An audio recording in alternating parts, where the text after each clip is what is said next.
মৰমৰ ছাত্ৰ ছাত্ৰীসকল, আজি তোমালোকৰ সৈতে হাতীক গা ধুওৱা কথাৰ পৰৱৰ্তী প্ৰশ্ন উত্তৰসমূহ আলোচনা কৰিবলৈ লৈছোঁ। প্ৰশ্ন উত্তৰসমূহ তোমালোকে বহীত লিখি ৰাখিবা। 4 নম্বৰৰ পৰা বাকী আছিলে। 4 নম্বৰটো চোৱা, পঢ়া, বুজা আৰু লিখা। ইয়াত কিছুমান শব্দ দিয়া আছে, একে উচ্চাৰণৰ শব্দ। প্ৰথমটো চোৱা, মহ। মহৰ পালটো দেখি আমাৰ বৰ ভাল লাগিছিল। ইয়াত মহ শব্দই শিং থকা প্ৰাণীটোক বুজাইছে। আকৌ মহে কামুৰিলে খজুৱায়, অৰ্থাৎ ইয়াত আমাৰ যে তেজ খায় এই মহবিধৰ কথা বুজাইছে।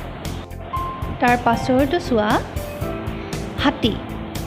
হাতী এবিধ তৃণভোজী প্ৰাণী। হাতী সকলো চিনি পোৱা তোমালোকে, হয়নে?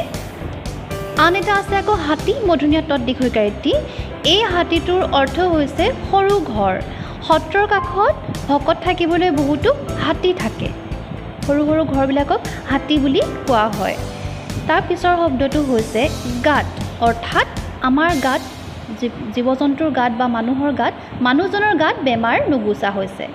তাৰ পাছৰটো হৈছে গাঁত, অৰ্থাৎ এই যে কিছুমান প্ৰাণীয়ে গাঁত খান্দে, যেনেকৈ নিগনিয়ে গাঁত খান্দে, হয়নে? এই গাঁতটো আমি গাঁত লগাই এটা বাক্য ৰচনা কৰিব পাৰোঁ। আমি পেলনীয়া জাবৰ জোঁথৰবোৰ গাঁত খান্দি পুতি থ'ব লাগে।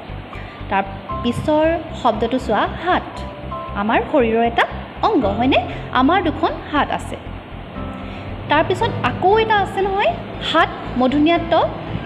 এইটো হৈছে বজাৰ, হয়নে? হাতত বিভিন্ন বয় বস্তু বেচা কিনা কৰা হয়। এটা হাত হৈছে আমাৰ শৰীৰৰ অংগ আৰু আনটো হৈছে বজাৰ। এইবাৰ 5 নম্বৰটো চোৱা। 5 নম্বৰত দিয়া আছে কিছুমান শব্দ, তোমালোকক পঢ়িবলৈ দিছে। ঘৰ যিদৰে ঘৰচীয়া হৈছে, গাঁও গাঁৱলীয়া, বতৰ বতৰীয়া হ'ব, হয়নে?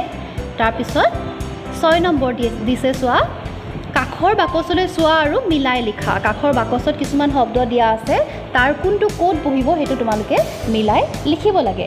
আৰু প্ৰথমটো চোৱা, ডাঙৰ আৰু দীঘল। আমি কাষৰ বাকচৰ পৰা দীঘল শব্দটো আনি পেলাই কৰিছোঁ, ডাঙৰ দীঘল। ঠিক সেইদৰে জীৱ আৰু জন্তু। জীৱ জন্তু, উশাহ আৰু নিশাহ। উশাহ নিশাহ, মাজত হাইফেন দিব লাগিব। তাৰপাছত আকৌ দিছে ভোকে আৰু পিয়াহে। ভোকে পিয়াহে, ৰজা আৰু ৰাণী লগাইছোঁ আমি, ৰজা ৰাণী। লঘোণে আৰু ভোকে, এইটো মিলিব, লঘোণে ভোকে, হয়নে? তোমালোকে এই গোটেইখিনি এনেদৰে হাইফেন দি লিখি পেলাবা। আৰু ইয়াৰ পাছৰ প্ৰশ্ন উত্তৰসমূহ আমি পৰৱৰ্তী শ্ৰেণীত আলোচনা কৰিম।